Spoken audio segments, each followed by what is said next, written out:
আসসালামু আলাইকুম। কাছে দূরে যে যেখান থেকে দেখছেন আশা করি সকলে ভালো আছেন। আমরাও খুব ভালো আছি আলহামদুলিল্লাহ।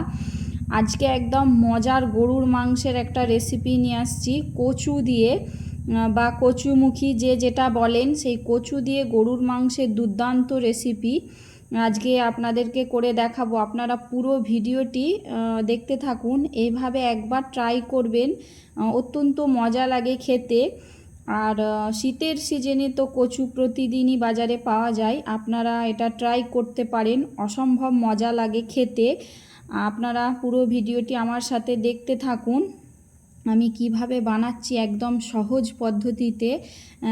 5-7 মিনিটে রেডি হয়ে যাবে মাংসটা, তারপর কচুটা দিয়ে দিলেও একদম সহজে রেডি হয়ে যাবে। আপনারা পুরো ভিডিওটি দেখুন। এখানে আমি গরুর মাংস নিয়েছি, 750 মতো গরুর মাংস হবে। আর এটা সিনার মাংস, যেহেতু হাড় আর চর্বি আছে, খেতে অনেক মজা লাগবে। তো আপনারাও সিনার মাংস নেবার চেষ্টা করবে, সিনার মাংস দিয়ে এই রেসিপিটা খুব ভালো লাগবে খেতে। তো আমি মাংসটাকে প্রথমে ভালো করে পানিতে ধুয়ে নিচ্ছি, 2-3 বার পানিতে ধুয়ে নিচ্ছি। আমার এই মাংসটা ফ্রিজে ছিল, তো আগের দিনের মাংস এটা, তো টাটকা হলেও ভালো হবে। তো আপনাদের কাছে যেরকম থাকবে সেটা দিয়ে আপনারা বানাতে পারেন।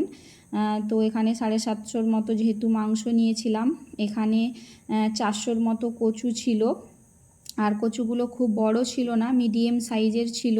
এরকম সাইজের দেখুন, এরকম সাইজের কচুগুলো খুব তাড়াতাড়ি সেদ্ধ হয়ে যায়, বেশি সিদ্ধ করতে হয় না, 2টো সিটি মারলেই সেদ্ধ হয়ে যায়। আর আমি এখানে 2টো মিডিয়াম সাইজের আলু নিয়েছি, যেহেতু কচু আলু দিয়ে গরুর মাংসটা রান্না করব, তো কচুগুলোকে আমি ভালো করে চামচ দিয়ে ছিলে নিচ্ছিলাম।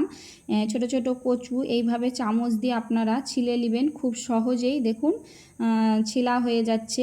বটিতে করতে অসুবিধা হবে, এইভাবে করে চামচ দিয়ে করে নিলে খুব সহজেই হয়ে যাবে। কচুগুলোকে ছিলেই সঙ্গে সঙ্গে পানিতে দিয়ে দেবেন, নাহলে কচুগুলো লাল হয়ে যাবে, তো দেখতেও খারাপ লাগবে।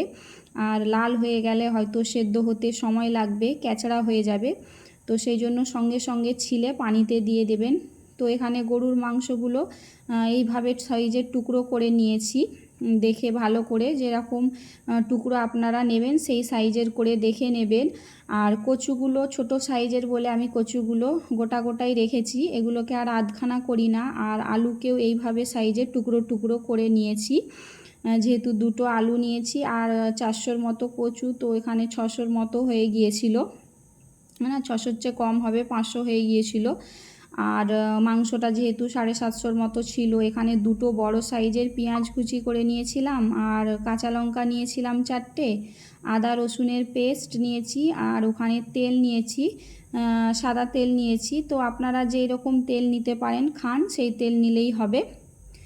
আর এখানে গোটা গরম মশলা নিয়েছিলাম, একটা এলাচ আর কাঠদানা আর দারুচিনি, এরকম করে, মানে যেটা কাঠদানা সেটাই দারুচিনি, লং নিয়েছিলাম। আর প্রথমে একটা কুকার নিয়েছিলাম, তো কুকারে রান্না করব যেহেতু তাড়াতাড়ি সেদ্ধ হয়ে যাবে। ওতে গরুর মাংসটা সব দিয়ে দিয়েছিলাম, ওতে পেঁয়াজ কুচি আর কাঁচা লঙ্কা, গোটা কাঁচা লঙ্কা রেখেছিলাম, ওতে সবই দিয়ে দিয়েছি। এবার ওতে আদা রসুনের পেস্টটা দিয়ে দেব, এখানে আমি 2 চামচ আদা রসুনের পেস্ট দেব। আপনারা আপনাদের পছন্দ মতো মশলা দিতে পারেন। আর এখানে গোটা গরম মশলাগুলোও সব দিয়ে দেব। আর আমি এখানে একটু মশলাটা বেশি করে দেব, যেহেতু কচু দিয়ে রান্না করব, তো মশলাটা একটু বেশি দিলে খেতে ভালো লাগবে। কম দিয়েও আপনারা করতে পারেন, তো বেশি দিলে আমার মনে হয় স্বাদটা আরও ভালো লাগবে।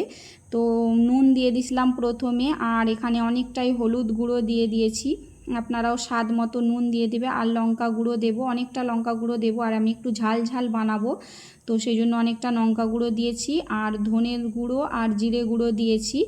তো নুনটা কম লাগছিল, আবার আমি নুন অ্যাড করলাম, তো দিয়ে ওতে তেল দিয়ে দেব, মিশামিশি তেল দেব, বেশি দেব না, একদম সামান্য আমি তেল দিয়েছি। তো দিয়ে ওটা হাত দিয়ে ভালো করে মাখিয়ে নেব, অনেকক্ষণ ধরে আমি এটা হাত দিয়ে মাখাতে থাকবো। হাত দিয়ে মাখাবেন আপনারাও, দেখবেন এইভাবে করবে খেয়ে অনেক মজা লাগবে খেতে। তো হাত দিয়ে মাখিয়ে আমি সামান্য এতে পানি দেব, একদম বেশি পানি দেব না, যেহেতু মাংস থেকে অনেক পানি বাড়াবে। তো একদম এই দেখুন, এই যে যতটুকু পানি দিয়েছি এই এতটুকুই পানি আপনারা দেবেন, কারণ মাংস থেকে অনেক পানি বাড়িয়ে যাবে। আর মাংসটা আমি গ্যাসে বসিয়ে দিয়েছিলাম, দিয়ে 2টো সিটি মারিয়েছিলাম।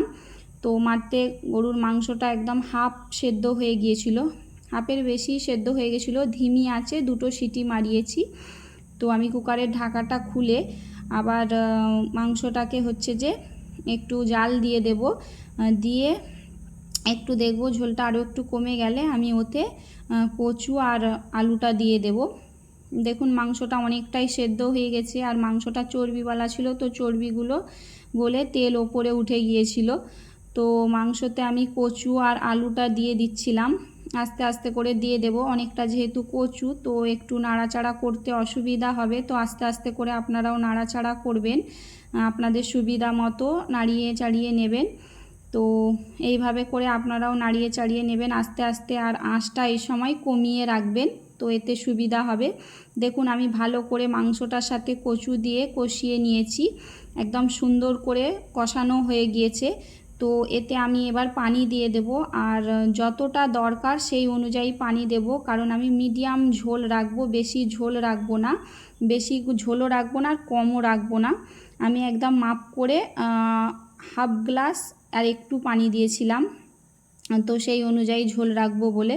তো আমি আবার 2টো সিটি মারিয়ে নিয়েছি। দেখুন একদম গরুর মাংস আর কচু আর আলুটা রেডি হয়ে গিয়েছে, আর কচুগুলো একদম ভালোভাবে সেদ্ধ হয়ে গেছিলো। মাংস রান্নাটা আমার পুরো কমপ্লিট, আমি একটা বলে তুলে নিচ্ছিলাম।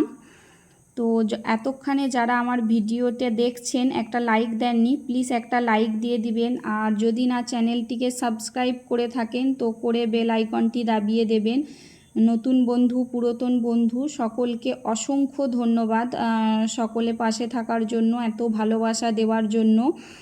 ভিডিওটা যদি ভালো লাগে আপনারা সুন্দর মতো একটা কমেন্ট করতে থাকেন। তো আপনারাও এইভাবে কচু গরুর মাংস অবশ্যই একবার ট্রাই করবেন, দেখবেন খেতে অনেক মজা লাগবে, দুর্দান্ত রেসিপি। আপনারা অবশ্যই এভাবে ট্রাই করে দেখবেন, বাড়ির সকলে অনেক অনেক পছন্দ করবে। তো সকলে ভালো থাকবেন, সুস্থ থাকবেন, আল্লাহ যেন সকলকে ভালো রাখে, সুস্থ রাখে। সকলে আমাদের জন্য অনেক অনেক করে দোয়া করবেন, আপনাদের জন্য অনেক দোয়া, অনেক ভালোবাসা রইল। আল্লাহ হাফেজ।